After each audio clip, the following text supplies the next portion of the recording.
आयोजित एक संवाददाता सम्मेलन में बोलते हुए मुख्यमंत्री एकनाथ शिंदे ने मराठा आंदोलनकारी मनोज जरांगे पाटिल से न केवल मराठों को आरक्षण देने बल्कि विश्वास और धैर्य बनाए रखने का भी अनुरोध किया। प्रेस कॉन्फ्रेंस में बोलते हुए मुख्यमंत्री एकनाथ शिंदे ने कहा कि मराठा समुदाय को टिकाऊ और कानून के दायरे में फिट बैठने वाला आरक्षण देना सरकार की जिम्मेदारी है और इसे देते हुए चाहे ओबीसी समुदाय हो चाहे अन्य समुदाय हो, हमारी सरकार ने किसी भी समुदाय के साथ अन्याय किए बिना, उनके आरक्षण को प्रभावित किए बिना मराठा समुदाय को आरक्षण देने की प्रक्रिया शुरू की है। इसमें पिछड़ा वर्ग आयोग का पुनर्गठन किया गया और उसका काम युद्ध स्तर पर शुरू हो गया है। ऐसे अन्य संगठन भी है जो मदद कर सकते हैं। मराठा समाज को स्थायी आरक्षण देने के संबंध में उचित मार्गदर्शन दिया जाएगा। सरकार पूरे युद्ध स्तर पर काम कर रही है।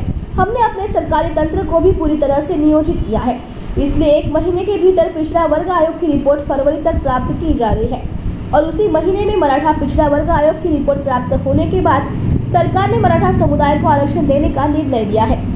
हे बघा, एकच आहे, हे सरकार जे आहे कमिटमेंट देणारा आणि पाळणारा आहे। त्यामुळे आम्हाला माहित आहे कधी आचारसंहिता गेले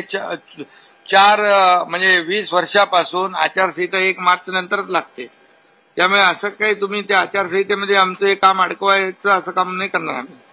त्यामुळे आम्ही जे म्हटलेलं आहे त्या शब्दावर आम्ही कायम आहोत आणि जरांगे पाटील यांना देखील आम्ही विनंती करतोय जाहीरपणे की आपल्या समोरच ही सगळी कामं आहेत सुरू आणि जे निर्णय आहेत जे आपल्या समोरच आम्ही घेतलेले आहेत त्यामध्ये कुठलाही काही आम्ही आडपडदा ठेवलेला नाही।